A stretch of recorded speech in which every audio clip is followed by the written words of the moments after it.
forward throw, so it's like, you see how like I've got space for my hips to move. When I go for a rearward throw, like he sets down to resist, I have to go step, step to get more penetration power.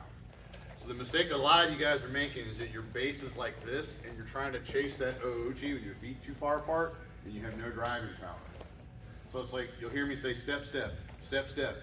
My students know that that means this, like step, step, step, step, so that you get that extra little bit of oomph. So it's something to kind of incorporate. A lot of times it gets forgotten. People's base, after they set up the first thing, it's really static and they're not willing to be fluid with their feet. Heavyweights especially, if you aren't skipping rope, start skipping rope, like a lot, to get light on those toes with this stuff.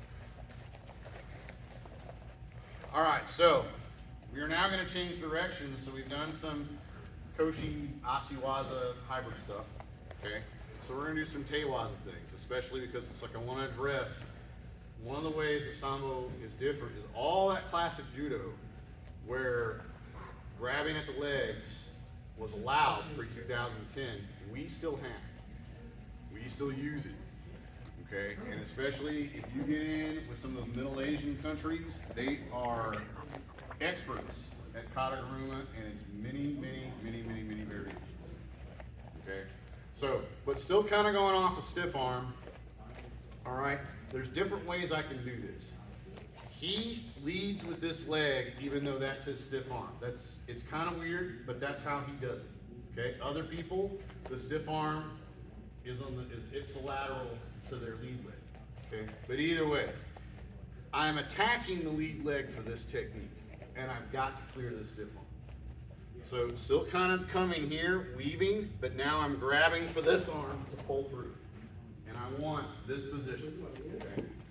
So I've got him doubled over. All right. I don't want him to stand up, so like the pressure is on his spine, and I'm pinching this arm tight. Like so, if he goes to stand up, like I'll just kind of move with him. It's hard. It's hard. This hand is going to come to the pocket of the knee. All right, and I'm going to lift this up, backward step, the opposite hand, and we're here. That version of the takedown, 4 points. Put him flat on his back. And I'm immediately in pin position. So I can potentially, because we're going to talk about mat work in another block, like how pinning points work. But now I'm in position to pick up another 4 points. If it puts me up 8-0, he's out. He loses by tech fall. So whereas judo has like Wazari, Awaseta, Ippon, Sambo, if you get an 8-point lead differential, not first to 8-point differential, it's a tech fall, the contest is over, what we call major victory. Okay, similar concept, just a little harder to get to sometimes. Okay, so we're working off a stiff arm today just because that's such a problem with a lot of people. Breaking this down, I'm now inside, and I'm going to pull this across. He can keep the grip on my lapel if he wants to, but he's putting his own hand in peril to do it. And I'm putting my face, like all this downward pressure on the spine. Boom. And we're here. Ooh, look, Japanese knot. Okay, or I can just hold the pin. With guys with really good balance, you're going to end up like practically chasing them across the mat to this. They'll probably land on their side for 2, but now the arm is up for mat work for arm bars. They're halfway to a pin position. Okay, so it's like if you're a jiu-jitsu guy, you don't want to be worrying about trying to get the biggest scores off the takedowns. You're just worrying about getting any score off the takedown to impose your mat. Okay? Whereas if you're a wrestler guy, you're trying to make the judo guy play legs. And if you're a judo guy, you're trying to make the wrestler play collar sleep. Like you see what I'm saying? Everybody has the chance to be successful. All right.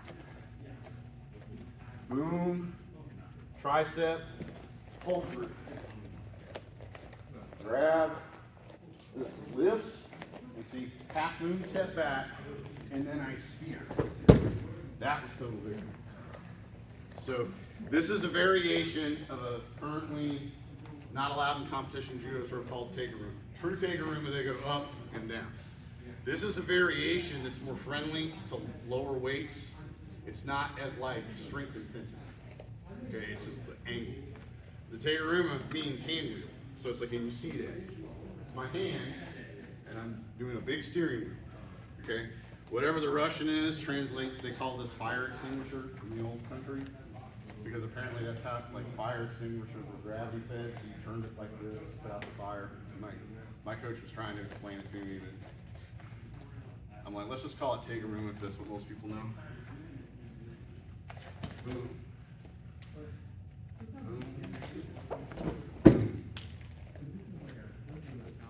Questions? Is there a specific, I guess, cue that you would feel that would prompt you to go for the forearm instead of trying to swim? Use your preference. Preference, okay. And I'm going to try to feel out what the other guy does. Okay. So if it's Joey T, how does Joey T play? Very upright, hides his lapels, because he's a judo guy, right? So how do you beat Joey T? Number one, turn off the air conditioner. Right. Number two, okay, make him wrestle, attack his legs. Okay. So if I know a guy doesn't play legs, like and like everything about like he's, that's one of the things.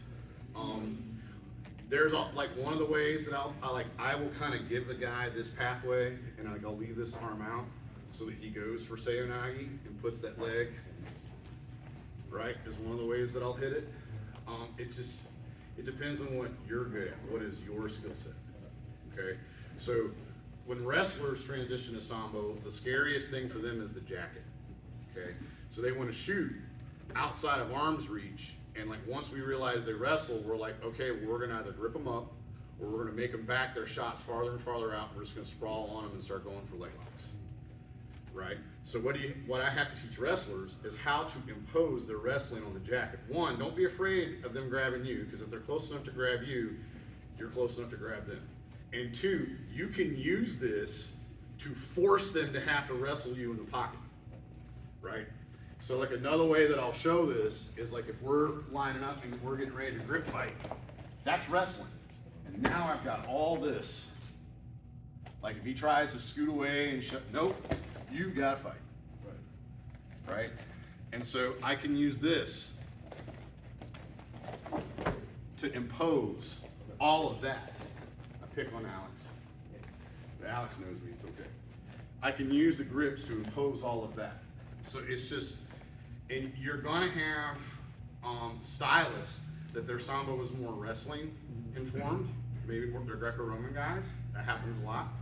Okay, just as like me as a stylist, my Sambo is a lot more judo informed because I was judo and jiu-jitsu before I met my coach and got going down this road. Okay. All right, once more, and then we're gonna break for practical exercise. Coach, I gotta ask a question.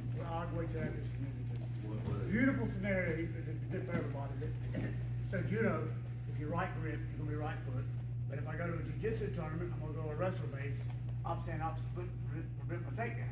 So That's what he's doing right there. Are you? That's what I'm playing off of Are right you now. cool with your Sambo guys learning to do this? Yeah. Okay. Okay, and see, and if he does the opposite, like he goes here, well, he just made it easier for me to get into position. Or like, if I don't want to do it like with the hand wrapped up, okay, I'll go grip break, sleep drag. I don't care what he does, ultimately, like my opponent, you know what I mean? I have an answer for whatever. I am not going to adjust what I do to him. I'm going to impose my wrestling on him. I have an answer for whatever. So no matter what he does, like if he's left leg lead, I have an arsenal for that. If he's right leg lead, I have an arsenal for that. And when you approach it from that perspective, like I'm imposing my wrestling on you. But offensively, you could. I'm glad he did that. He gets a gold star today. But yeah, so that's good too to learn to go that grip. If it goes with your no D game, for instance. Sure. Okay. You do you, and then you adapt this to you. Yes, gotcha. And then you learn how to adapt with, like, no matter what the other guy does, you know how to push your game on that guy no matter what he does. I don't fight switch hit as a striker. I am a right-handed striker, and I fight orthodox. And I will always train orthodox. I will never switch hit. I don't care what you do. If you switch hit, I have an answer for that. If you fight orthodox, I would almost rather you fight southpaw. Because now you give me the easy access to your back as a full contact fighter. You know what I'm saying? It's like, and I'm not dissing on people that do wanna be ambidextrous, that's their thing, that's their viewpoint, and if that works for them, that's awesome. But this is how I have had success in my career. Alright, further questions? Everybody good? Okay, yes. So in a couple of these takedowns, you got to his side and you had him pinned, and a couple you just kind of dropped him. Mhm. Is one better than the other? So if for Sambo, your score is always gonna be better if you started standing and you stayed standing. Okay. But it doesn't always happen that way. So if the fight goes to the ground, you have moments to either initiate a threatening submission or initiate a pin before they stand you up. So if he maintains a grip and kind of pulls you in. 4 just points, go awesome. for the pin. Now go for the pin. Okay. Don't get upset about it, just flow with it. And the way that I look at it is like, well, if I go to the ground with you, I didn't get the big win, but I'm ahead on points and time is ticking down. Especially like, okay, now I'm gonna get 4 points off the pin and you're gonna get all gas trying to get me off. Okay. And if I initiate a sub right after that, I'll be given a full minute to finish that submission as long as it's threatened. We'll be talking about a lot of stuff later. Okay. And so I just flow with it, just roll with it. No matter what he does, push your agenda. Okay? Thank you. Yep.